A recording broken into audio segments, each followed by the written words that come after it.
I remember somebody saying being a legend is just the last step before being a has-been. Maybe it's the same thing. You know? I hope you don't mind if I sit down. Yeah. I hope you don't mind. So yeah, there's, my guitar stand. I shipped a guitar 2 days that they have a special feature that they delivered in 4 days, I guess. We'll find out what that is. Yeah, I did, so I live in California. I live in the coastal area near Santa Cruz in California.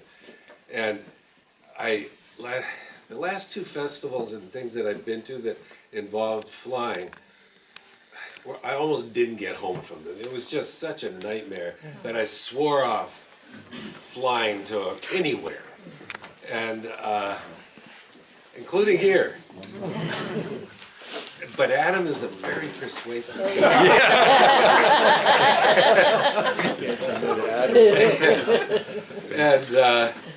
and I was just, so I sort of retired last year, or at the very end of the last year. That's what I'm trying to do anyway. But it turns out that if you've never had a job, it's hard to retire. And in many ways, in ways that I didn't expect. I'm working more now than I probably was. At least I'm working more on guitars now than I was before.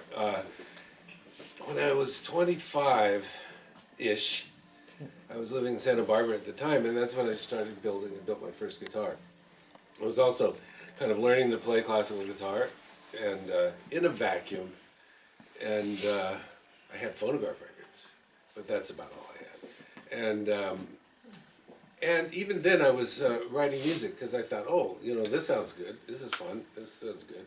And doing that and working at a nice, I built a cool little shop in somebody's, I was renting a place, but it was in the backyard of this beautiful place in Santa Barbara.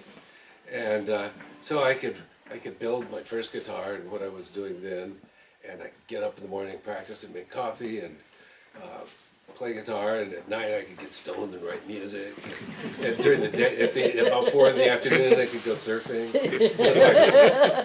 That's when I was 25, And then they sold that house, and I had to find someplace else to live, and I moved back to my kind of home territory of Santa Cruz. But then I started figuring out, I gotta make a living here somehow.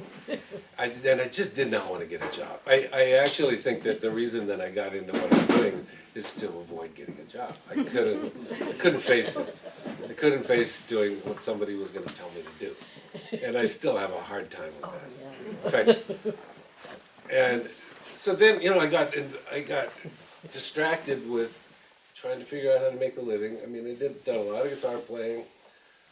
I kind of stopped writing music because I felt like I didn't know how or something. I started to repeat myself, I think. And then I started having kids. Holy mackerel. And 4 of them in a row. And so it got crazy. And trying to make a living making guitars or playing guitar, it's not a very good idea. You gotta find something, you gotta have a subsidy of some sort. Over time, I did realize that, most guitar makers and most guitar players are terrible at business. That they resent it. Well, I resent it. I still resent it. But you resent it so much that you do a bad job of it, or don't do it, or just neglect it or something. And at some point, here you are trying to make a nice instrument, trying to play a good concert, but you're crap at business. That doesn't make sense, really. And somehow that got through my head. Not that I think somebody just said something to me one time. It was, oh, nice, how do you sell that? You got to sell that thing. And it's the last thing I want to be is a salesman. The last thing. No, I'm just going to work like Geppetto in my workshop, create nice, beautiful things and nice smells from the wood, and somebody's going to just take care of this for me. Because I'm so valuable. And I kept waiting for that to happen. that guy said, "Hey, you gonna sell that?" And I said, "Yeah, okay." So then I remember kind of going through this thought process. Well, while I'm waiting for that, you know, agent or whatever to come along, I'll make a business card. And okay, so that didn't work. Still, I'll wait for somebody else to come along. I'll make a little brochure, and I'll get a long cord for my telephone so that I can keep working. And then I found out it's really cheap to get an 800 number, and then you can advertise that 800 number, and it sounds like you're something. I'm still just in a little dirt place, but gradually business came along that way. But what I did also find out is that I could not really justifiably, especially with 4 kids, make enough money just by my own 2 hands. And I mean, I don't hate to make it anything about money, but see, that's the original sin there. When you're talking about money, it's like, is that the reason? Is that the purpose? No, it's not the purpose. But you find out you can't do stuff without it. You can't keep going if you don't find some way to keep the cash flow, I guess. And then, okay, this is, I mean, I'm just like free thinking here, but I got a job as a guitar maker through the California Arts Council.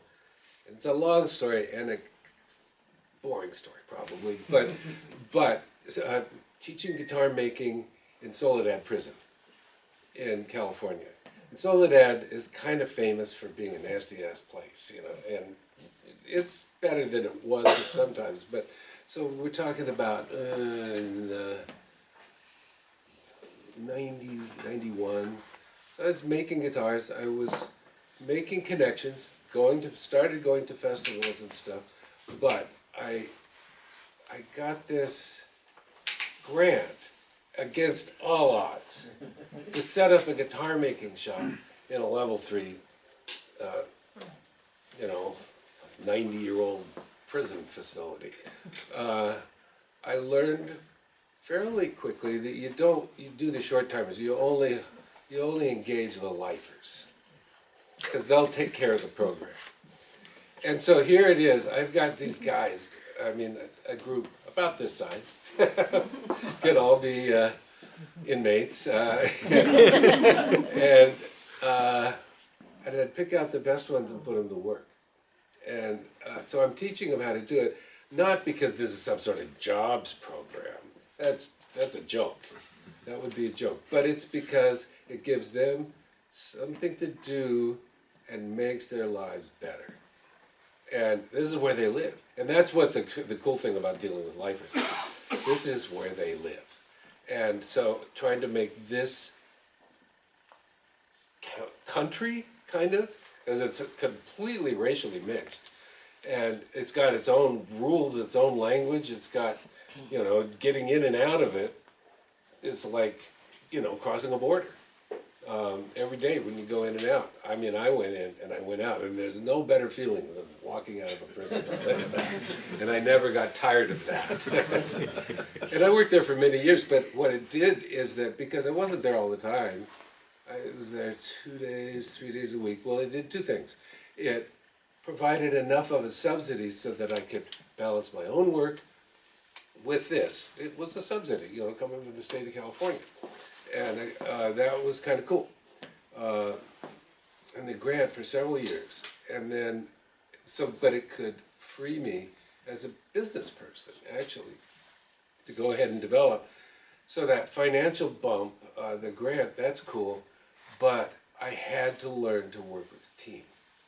So it's not just me with my little files and saws and stuff. Then I'd have to set up systems that other people could operate for whatever, operation, production thing that you're doing that they could do without me if I wasn't there, because I wasn't going to be there all the time. If they wanted to work 5 days a week, I was only going to be there 1 or 2 days. And ultimately, so I didn't realize what was happening until much later. So I got groomed. I was being groomed silently to work with production, to get from being Geppetto. And I didn't know that's what was going on. But later then, kind of at the tail end of that, where it was going to go one way or another, I went actually and visited Jose Romanil's when he was teaching a class in Baracho, Michoacan, in Mexico, which is the famous guitar town down there.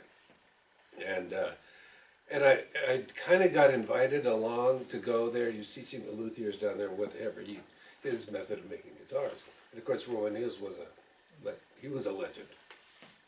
So it was a cool opportunity, sorry, to get, to meet him. But when I went down there, I looked around and said, you know, these guys are really, really skilled. And, but they didn't have context outside of there, or something like that. And in what I realized was, it was what would be looked back upon as a really kind of arrogant colonial attitude. I said, well, I can bring some wood in here. I'll bring better materials.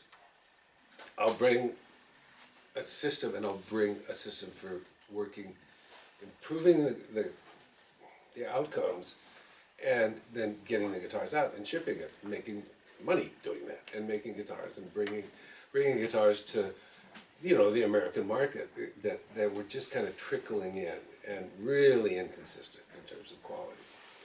And so I did that. You know, I hired people, but I didn't realize that like the prison work was setting me up for doing exactly that in the Sierra Madre, you know, back in Paracho, and basically almost a 19th century village, and with 19th century techniques. You know, they were making guitars the same way that Torres did.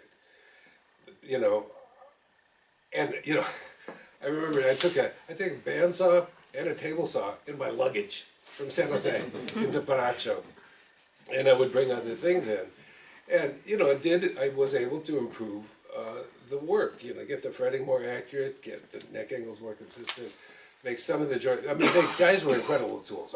I couldn't even do close to the work that they could do, but it was a matter of setting up priorities and getting it in, and it was awkward, but it was, you know, as a happy warrior. It was really interesting because it's like really being de-anglicized in a way, you know, just living in that situation and doing something that, you know, I think was good, and bringing the instruments back. You know, it was right around the time that NAFTA was all the buzzword, and it's like, well, okay, so it's a maquiladora in a way, that giving people work where they are instead of, you know, having to come up here. Cool. I mean, God knows the history of all of that. We see where it's going and have no idea where it's going now. But it was you know, it was a kind of a righteous campaign or something, and that worked out pretty good. And it is growing again, and I was still able to work at home and refine my attitude towards the work.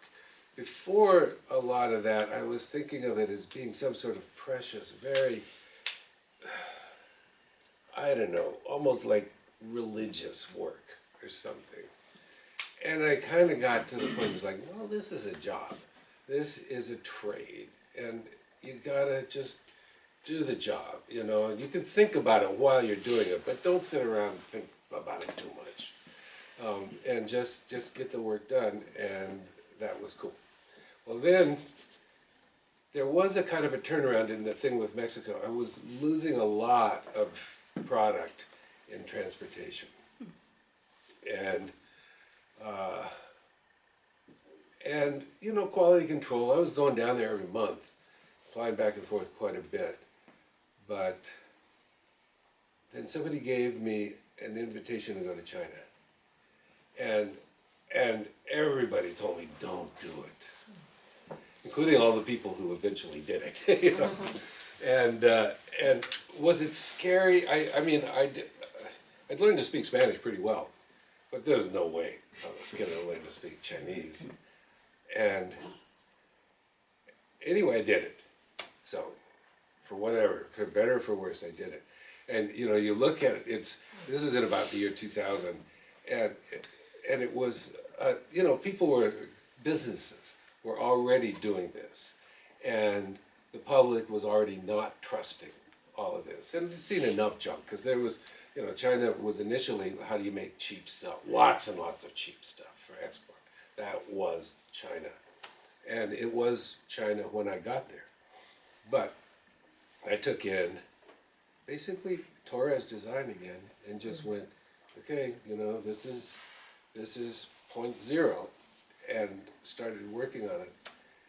And eventually, and this is like, I'm still making guitars back home. Commute's a lot longer in China than it is to Mexico. And I was a lot younger, I mean, than I am now. But, so it was exciting. It was really exciting. And it was like being a part of the whole globalization thing. And there were other colleagues, Americans, Europeans, that were all doing the same thing. And we were on this circuit of, you know, American, European, Japanese, and now Chinese. And working through there. Now, and when I got there, everything in China was for export. There was no, the middle class was just starting to poke its little head out. But there was, so all of this manufacturing was going on. And it was everything from soccer balls to automobiles to cars. And they were all, or to guitars.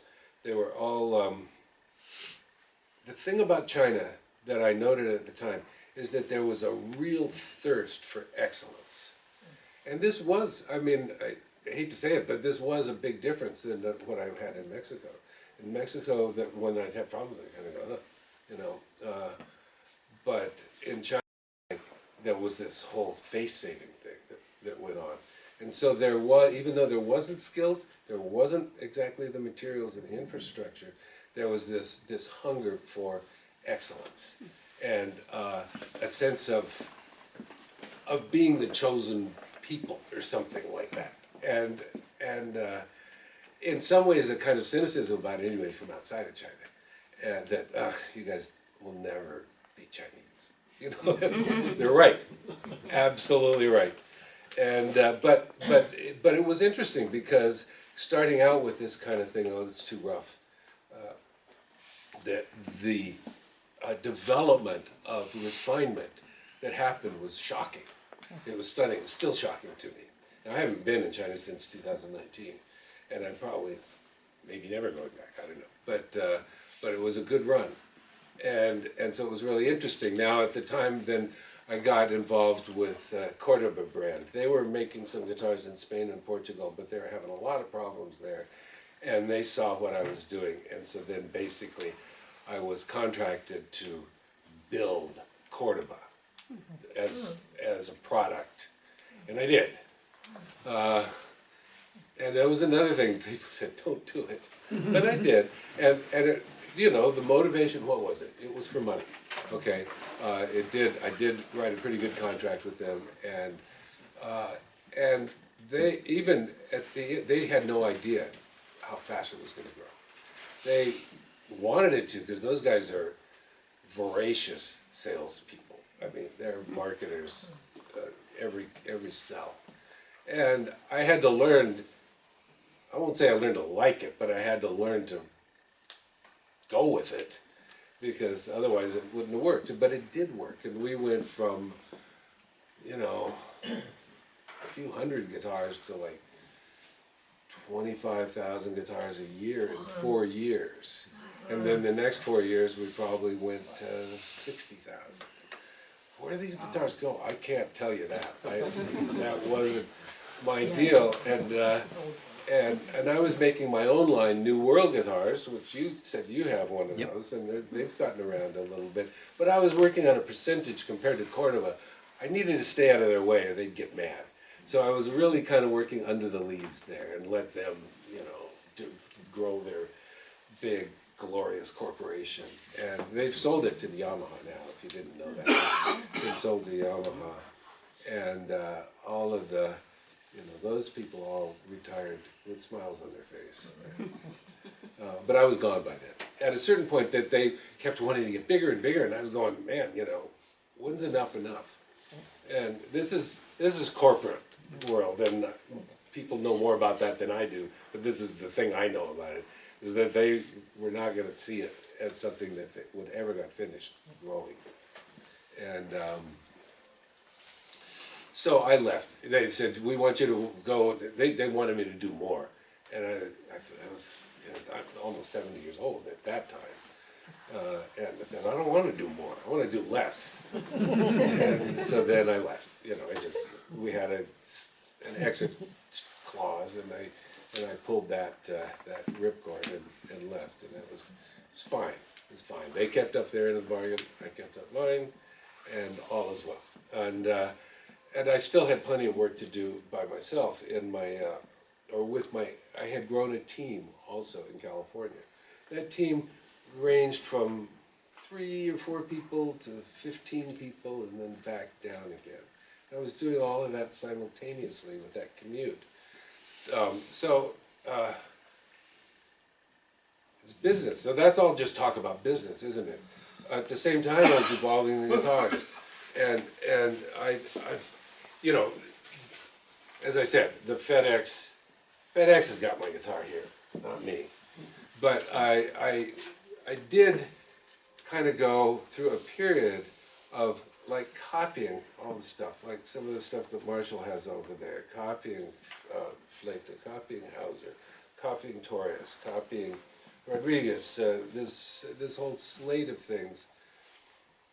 I did it as a marketing idea because it's a lot easier to say, well, this is a Hauser model than to say, oh, this is a Kenny Hill model, because nobody had any confidence or trust in me in those days. But if I said that, then it's like, oh, that's got to be good, right?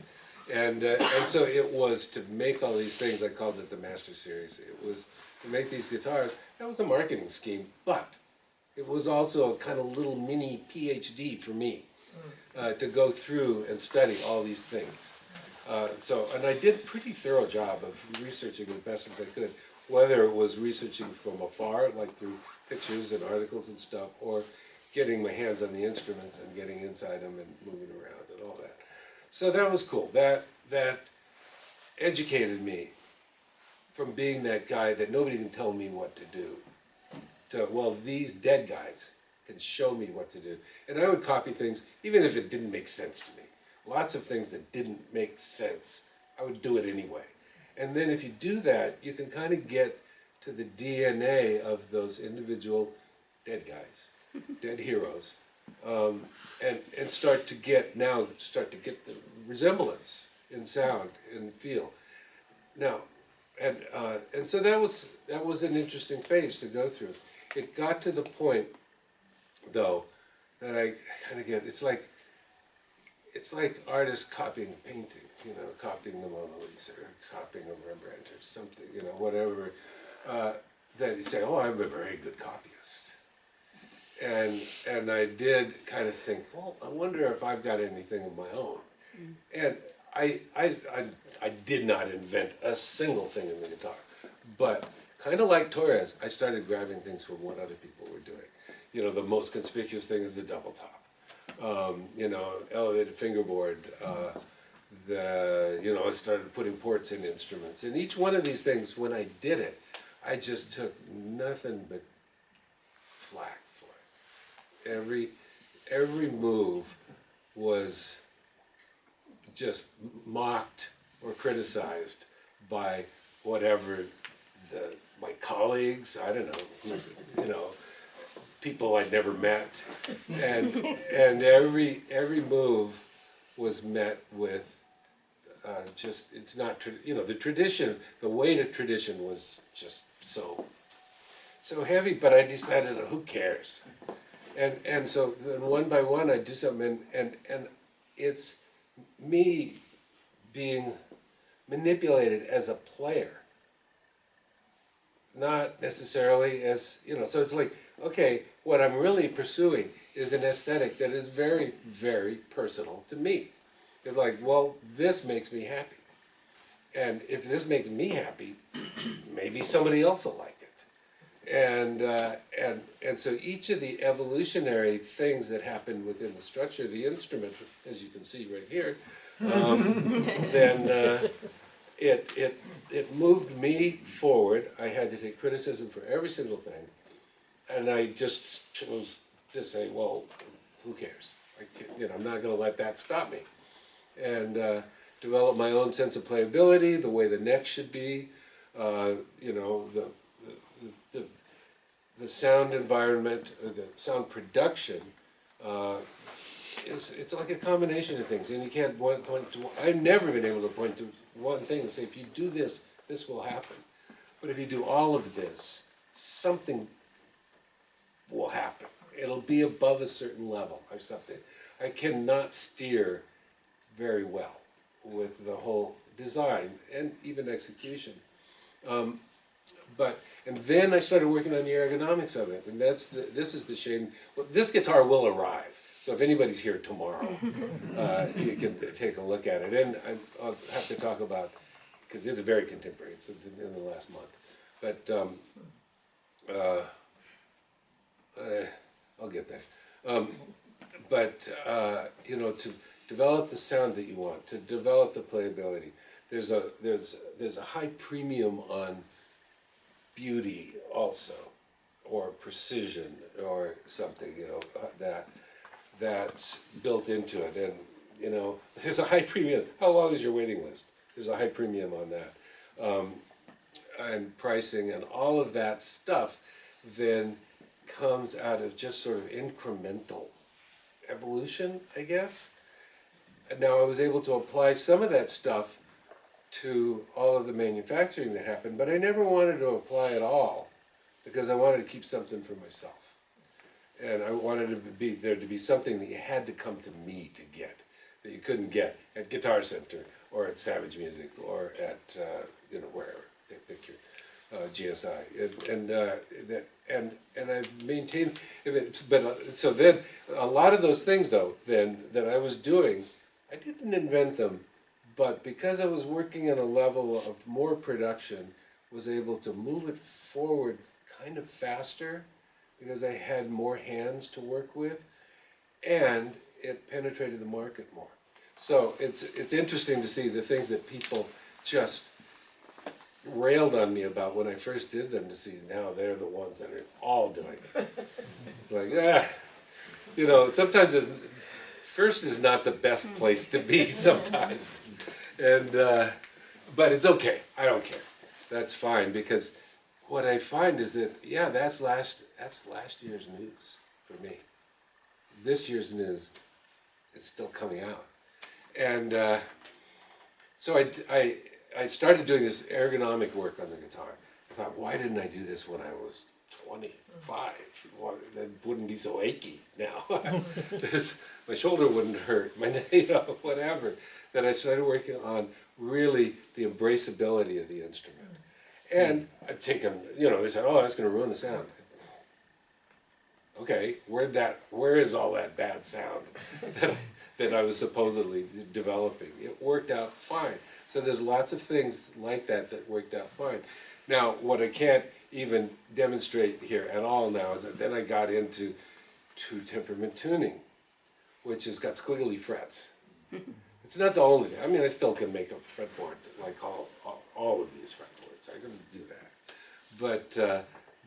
But I discovered this. I didn't invent it. I discovered it from a guy in Sweden a few years back. I think it was 2013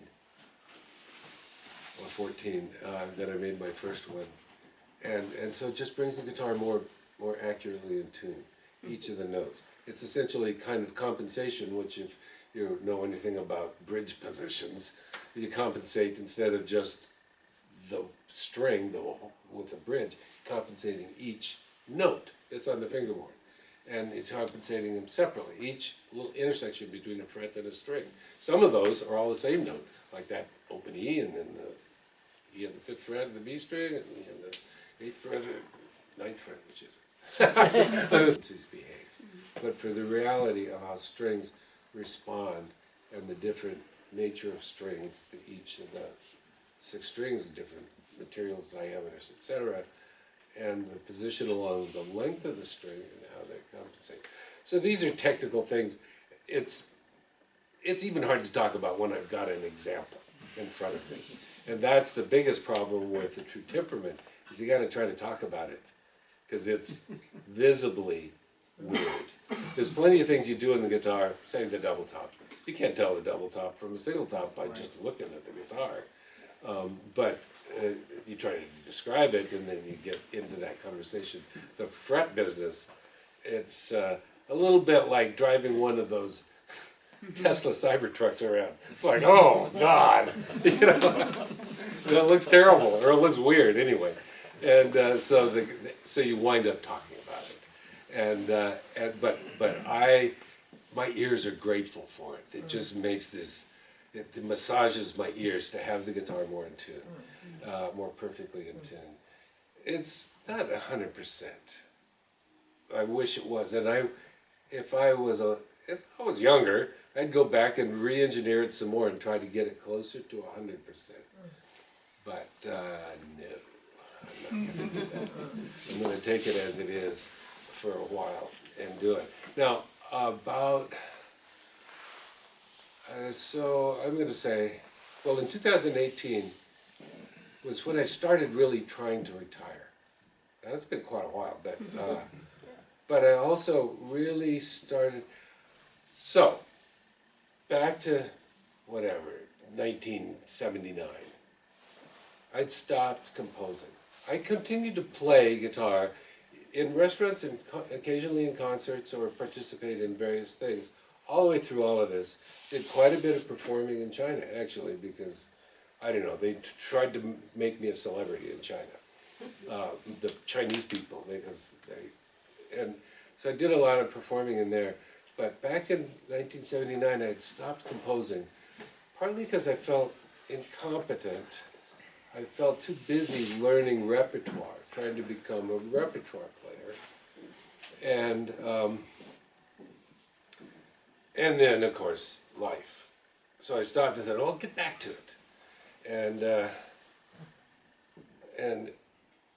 then at age 20, 30 or something like that, 32, I stopped. And then I thought, well, okay, I'll do it when I'm 40. Okay. He's like, well, I still got time. Scarlatti didn't really at least start polishing pieces until he was 50, right? And then 550 pieces in the next 15 years. That'll be me. And 50 came and went. I can't remember. I think this is when I started getting really involved in the business. And I was just really being pulled forward by all of that stuff. And then I was 60. It's like, okay, let me do it. And then I was 70. And this was, I think around the time I was 60, I wrote a piece. And actually, an artist picked it up and toured with it. You know, it's like, that's cool. So it got played in maybe 100 times in 100 different cities or something. And that was cool. Didn't really change my life any, but it felt good. And the piece was nice. Well, I guess I can do this if I try. But then I was 70. And that would have been 2018. And I thought, who are you kidding? You know, if not now, when? And I wrote a piece called Stolen Moments, which is, actually that piece just came out on the GSI YouTube site. As a performance, but I mean, I've been playing that for a long time now. And it's a pretty good piece. But there was, Lou Harrison is a composer, a well-known composer, and that lived near me. And I was around him quite a bit. He'd be part of concerts, local concerts that we produced and stuff. But I asked him in an interview one time, I said, you know, how are you so prolific? How can you write so much music and make it look so easy? And I said, where do you find the time? And he said, oh, there is no time. There's only stolen moments. And I recalled that, and I started writing. And literally writing, I mean, I was writing with a dull pencil on faded music paper. And writing it out, working it out, writing it out, working it out, cutting it up with scissors and scotch tape, erasing and putting arrows and things all around, and just scribbling this stuff out. But I started writing something about every 3-4 months, and it's like that. If not now, when? Trigger flipped, and it hasn't switched off yet. And so that was, well, what year is this? 2000. Yeah, so was that 8 years ago? Is that how that works out? 7, 8 years ago? And, so I started writing. I was doing it all with pencil and paper and scotch tape and that sort of thing. And I would send it. So I got to know Eric Dussault, who's the owner and publisher of Doberman Dawes Publications in Quebec. And we would meet in the bars at GFA's. And I got to know him pretty well, and we got along really well. And anyway, I said, would you fix this stuff for me? So I would scan these horrible chicken scratch things to him and send them to him. And by 3 o'clock the next afternoon, he'd have it back, all typeset. That was pretty darn cool. I'd pay him, but he was very reasonable. And then, it's like, okay, I can see it now. And it was actually kind of part of the composing process to get it clarified. But I'd have to learn to play every single thing as I was composing it, because I didn't do computer stuff. I just couldn't. I didn't know how. I didn't want to know how. I wanted to pay him to do this for me. But and we did, and probably half a dozen pieces or something went to him. And finally, I found a thing. I actually got my iPad, but I'm not going to go into that too much. But I found a program that I could do on my iPad that I could write with an electronic pencil on, score paper. And although it's far from being perfect, what it does is it plays back. So you write it and you get it on there, and it'll play back what you wrote. It was like, well, that is great. Doesn't sound pretty exactly, because it's a pretty whiny sounding guitar. But to be able to hear, because I'm not a very good sight reader, and I'm writing music that probably only very few people could really sight read, because it's layered, it's got contrapuntal, or it's got lots of different things. So I would not know what I'd written until I'd learned it, but not from just playing it. It takes, a month or a year to learn a piece. How long does it take? And but now I can get this little thing to play back. So the thing is that I did a performance at an open mic in San Jose, I don't know, 6 months ago or something. And I was playing on my guitar. Of course, I don't own any guitars that I didn't make. And I was playing some etudes that I had just written. And somebody, after I was done playing, said, what's the difference between making a guitar and writing music, composing? And my immediate response, nothing. No difference. Think about it a little bit. Well, there's some differences. And, but, I don't really know the answer. I only know the question. But I know that it's like, why not? And this was the assumptions that I made when I was, whatever that was, 25 years old. It was like, I was teaching myself to do it. There was nobody around to tell me not to. And that I had to go in one direction or the other. They didn't start telling me that till later. But at that time, I was so naive that I didn't realize that you were supposed to pick one and not another. But again, even then, when I started showing the music around, it's like people would like, oh, isn't that cute? It's so cute. And it even though I've been only kind of working this for 7 or 10 years or whatever it's been, I believe in it. I think the music's good, and trying to apply the same sort of strategic pressures, as growing a business. that you got to do this, you got to do this, you got to do this, you got to do that. Got to get Eric to appreciate the music. And then he finally said, "Do you want me to publish this stuff?" Like, you know, the stupid thing is that at first I said no. I said, "I'm going to just publish it myself because I know how to do that."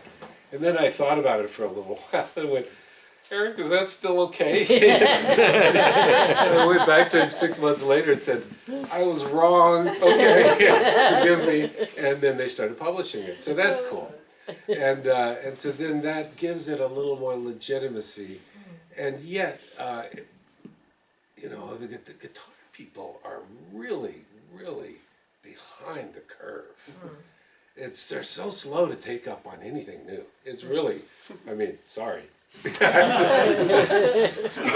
I am what I've been, but it's interesting to see the resistance to something new. Now I've finally gotten some real artists that are playing, recording this stuff, and you know, I got to do, I mean, I just did another set of stuff for GSI, and they've released 2 of them. The funny thing with GSI is that I will not play on any of their other guitars. I'm not going to do any recordings on anything that's my own. And I saw their media producer last May. I saw him. He says, "Why don't you do some more videos?" I said, "Well, do you got any of my guitars?" And he said, "No." I said, "Well, how many pieces do you want?" 3, 4? Okay. I sold him 4 guitars. And delivered them and did the videos. And they're releasing them one by one. I think they've already sold all his guitars. And of course I gotta sell them to them cheap because those guys are grinders. But you know, it's a way to get then my own compositions, playing them as well as I can at 77 years old, and still just kind of pretending that that's not true, that I can go ahead and keep doing that stuff so far anyway. And you know, I don't know, but then I did, so I went to, let's see, what do we got here? I'm going to run out of time at some point. Last year, was it? 2024, one of my original partners in the Chinese factory that we built, Wolfgang Yellinghaus, he just died. And, you know, he's younger than me, he looked older than me, but he was younger than me.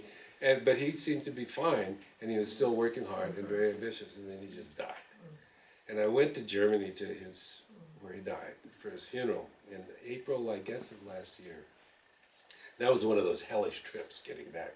Oh my God. It was terrible with all this airline stuff. But I came back and I said, you know, I think I'd rather retire while I'm still alive. And so I set things in motion to my employees and said, look, I'll help you do whatever you want to do, but I want to be done by the end of the year with them. But I was still thinking, well, okay, I'm still going to have to make some money or something. Because I'm okay, but not wealthy. But, and I put my building up for sale. The building, not my home, but the building that I had bought for the business. And I thought, this is going to be terrible. It's going to take so long. There's a realtor, this guy, kind of the real estate mafia in my neighborhood. This really aggressive realtor. And I said, I'm thinking of selling my building. And he came 2 weeks later with a cash offer on it. I'm like, oh dear, you know, what have I done? And that was a year ago, I guess, a little more. Well, that was in September of last year. And so that whole tumble set in motion. Now I wound up building the cutest guitar shop that you'll ever see in my backyard. And it's a nice backyard, so it just makes it even cuter.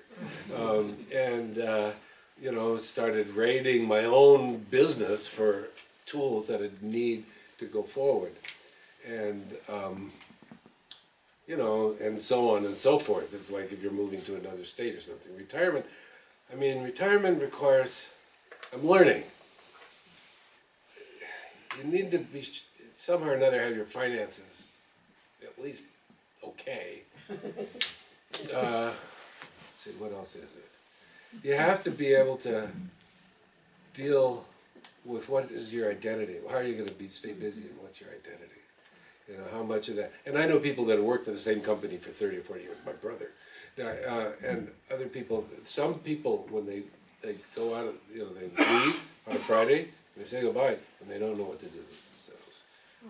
But since I never really had a job, I don't have that problem. I still want to do all of the things that I was doing before. Well, I'll tell you, the thing that really surprised me, and it even kind of relates to me being here right now, is that it's like to be, if you're busy, if you're building things, let's say entrepreneur. I mean, that's a shorthand for something. But you create businesses or something, or you know, you're even, I don't know, if you're, whatever it is that you're ambitioning, you learn to like have your radar open for opportunities to grab, to seize, and that, you know, maybe 1 out of 10 things works out, but that's why you have your radar going like so much all the time, is because you need that 1 out of 10 to do it. And I'm having a hard time shutting that off, slowing it down. So it's like, oh, you know, somebody comes, said, oh, you want to go to a guitar festival? It's like, well, actually, I don't want to do the travel, you know, but I don't want to miss out either, you know.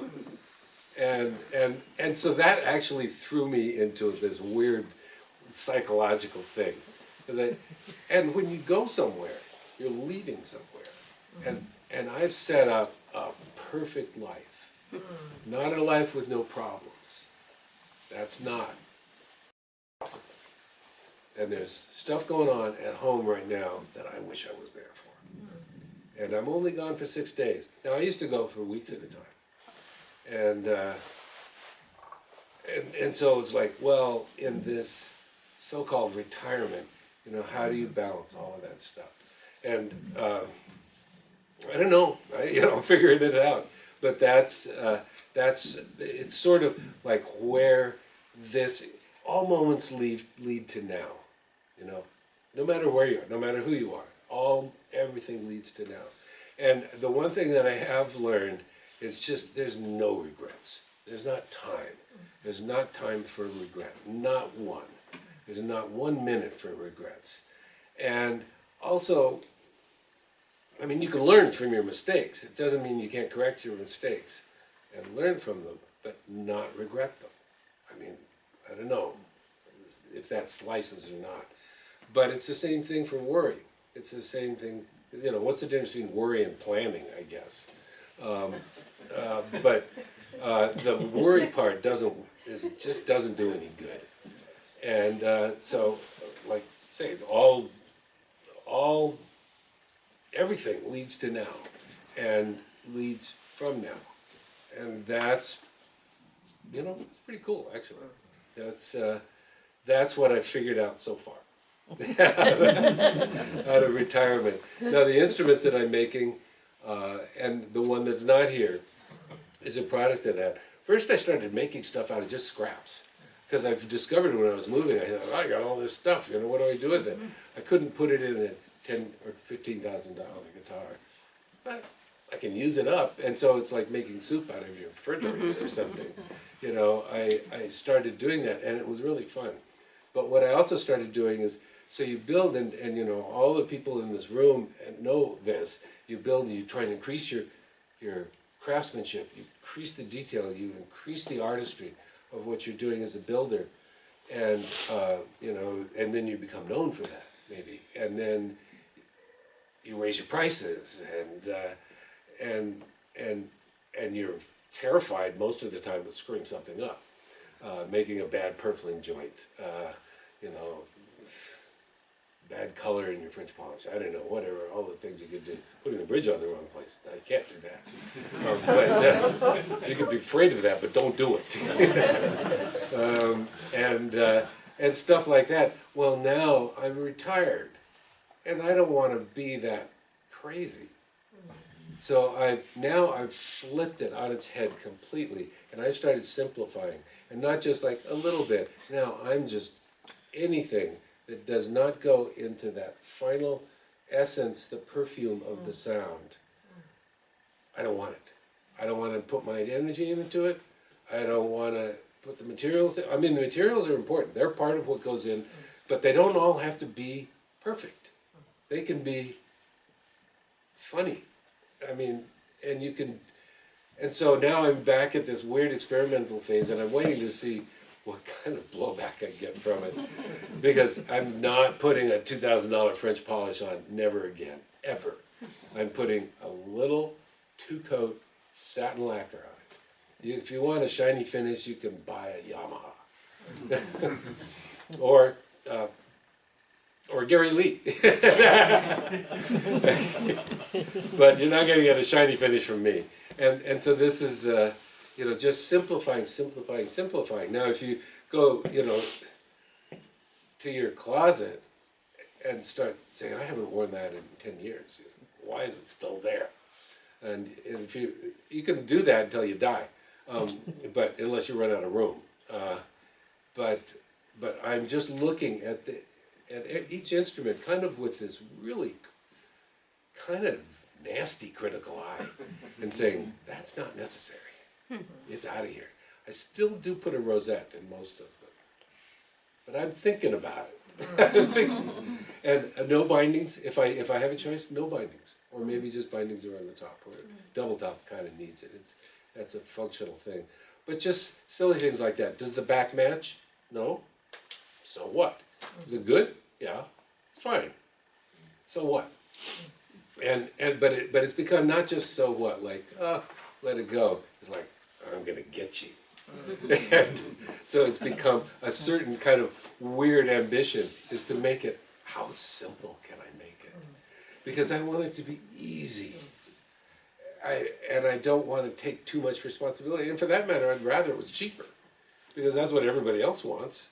So, when I say, well, I'll do that for $15,000, like, some people say, oh, good. Some people want it more expensive because it makes them feel more important. But, I mean... Can you give us names of those customers, Kenny? Because we really would like... we put a database together. We'll sell it to certain people. Okay, yeah. For the right price. I will work on it, but it's going to cost you. Doesn't it always? Yeah. Sorry. There's another thing. Reducing is not bad design. No. I don't know why people think that. We've known that for 100 years now. Well, Designers have done amen. It's actually good It's a design relationship anyway. with To do. And I don't want to have to work so hard. And And I don't want to be afraid of material making mistakes. that works Yeah. rather than material that's just beautiful is good design too. Well, I have been a little nervous about doing this and about, like, even shipping guitars and stuff, because I think, it's like, I don't know, selling out, I don't know what. It's just like, for degrading the brand, essentially, So far, the people that I've sold the guitars to have all pretty much been face-to-face sales, not just over the phone, few of those. But nobody has told me, they've all said, oh, I like this better. Now, I don't know if they're lying, or if they're just, it's a self-selecting group, I don't know. But it's like, well, okay, then I'll do it again, but it is strange in that cycle. And you see, that cycle began at that little place back in Santa Barbara that I set up that thing where I had, an apple tree outside my shop and the beach was down the street. And I was working by myself, and I have gone around the world. But that wasn't mine, and I thought this is good enough at the time. This is what I deserve. This is what I want. Well, I had to do all of this other stuff. And now, guess where I am? Right where I was when I was 25 years old.